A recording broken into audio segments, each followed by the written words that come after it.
À la suite du stock, pendant à l'inventaire. Donc, après avoir vu, comment on tenait les fiches de stock et à l'inventaire, comment on valorise, les fiches de stock, enfin comment on passe les écritures de variation de stock. Après avoir fini tout ça, après avoir passé les écritures, on va regarder si on a des dépréciations.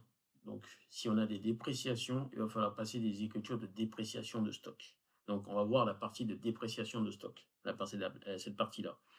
Qu'est-ce qu'on entend par dépréciation? Dépréciation, c'est une perte de valeur, du coup, réversible. D'accord? C'est-à-dire que c'est pas certain. D'accord? Contrairement aux immobilisations et à la dépréciation des immobilisations qu'on va voir, la dépréciation, elle est irréversible. Donc, il n'y a rien à faire. C'est forcément irréversible. Donc c'est une perte de valeur probable. Et tant qu'on a cette probabilité-là, d'accord, si on constate cette probabilité-là, il faut du coup enregistrer cette perte, d'accord. Donc, une fois qu'on a passé du coup les écritures d'inventaire, on va évaluer la valeur du marché des stocks finaux, d'accord. Si la valeur du marché est inférieure, donc la valeur du marché, elle est inférieure au coût d'acquisition ou au coût de production, alors là, on va du coup passer les écritures on va constater cette perte de valeur et on va passer cette écriture de dépréciation. Donc c'est une dépréciation. Donc, pour passer les écritures de dépréciation, donc on va débiter le compte 6817, d'accord, dotation aux amortissements, donc on va débiter et on va créditer du coup la dépréciation en stock. Donc on va déprécier les stocks, d'accord. Il faut bien savoir que ici, ça va réduire la valeur nette du stock, pas la valeur brute. Donc ça c'est important, mais on verra ça plus tard. Donc, lors de l'annulation du stock initial aussi, il faut comprendre ça lors de la vidéo précédente.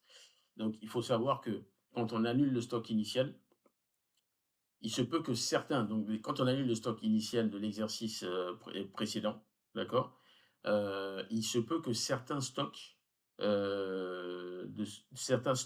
qu'on a annulés avaient des dépréciations déjà, d'accord, de l'exercice. Donc, à chaque fois qu'on annule un stock initial, il faut aussi annuler la dépréciation qui était liée qui était attachée ou liée au stock initial qu'on a annulé. D'accord? Donc, il faut passer cette écriture-là. Donc, à l'inventaire, du coup, on va débiter. Donc, c'est le contraire. On va débiter, du coup. Là, tout à l'heure, on avait crédité. D'accord? On va débiter la dépréciation au stock 39. Et par contre, on va faire une reprise de dépréciation. Donc, on va reprendre la reprise de dépréciation de l'exercice d'avant. D'accord? Donc, le 78-17 au crédit. Donc, on va prendre un exercice pour bien comprendre. D'accord? Donc voilà, les inventaires extra-comptables au 31 décembre N-1, donc l'exercice d'avant, et au 31 décembre N, sont déterminés par les valeurs suivantes. Donc matières premières, 126 000 euros, 31K, 95K. Donc là, c'est l'exercice en cours, et là, c'est N-1. Il convient de prévoir une dépréciation de 3 000 euros pour les marchandises, 1 000 euros pour les matières consommables, 5 000 euros pour les produits finis. Voilà. Donc au 31 N-1, les dépréciations s'élevaient à 2 000 euros pour les marchandises, à 1 500 euros pour les matières consommables et à 3 000 euros pour les produits finis. Donc, on va relire. Il convient de prévoir une dépréciation de 3 000 euros pour les marchandises, d'accord, 1 000 euros pour les matières consommables et 5 000 euros pour les produits finis. Donc, passer les écritures nécessaires à l'inventaire N. Donc, du coup, qu'est-ce qu'on a dit? Il faut d'abord annuler le stock initial, d'accord? On va annuler le stock initial de l'exercice précédent. Donc, l'exercice précédent, c'était N-1, donc les 132 000. Donc, on a vu ça dans la vidéo précédente, hein, dans les stocks à l'inventaire, voilà. Donc, on va annuler ici les écritures. On a dit qu'on annulait ici 60-71 SI.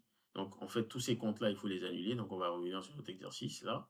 Donc, on va annuler les stocks initiaux, donc les 132 000, les 129 000 et les 90 000.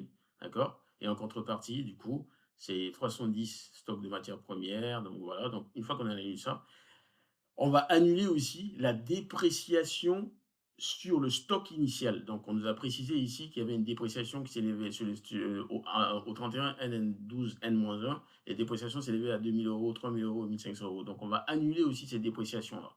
Donc, du coup, on va annuler ça. Donc, du coup, on va prendre le 391 la dépréciation sur stock de matières premières, 392 et 395, d'accord? Si on a un doute, on prend le plan comptable pour savoir les comptes. Et on va faire du coup la reprise, d'accord? On va passer cette écriture-là, d'accord? 78-17. Donc du coup, de la totalité. On ne va pas dissocier, hein, donc autant prendre la totalité et mettre les 6500 euros.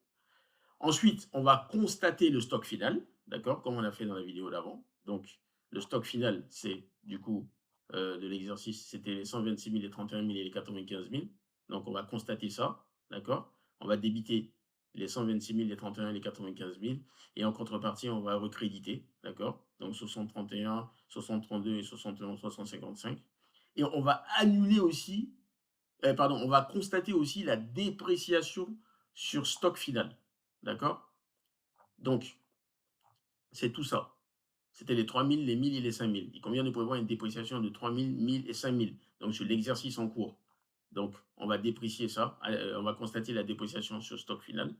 Voilà. Donc, qu'est-ce qu'on va faire? Donc, on va prendre on va débiter les 391, 392, 395. D'accord? Dépréciation de stock de matières premières, de matières consommées, de produits finis, donc 3 000, 1 000 et 5 000.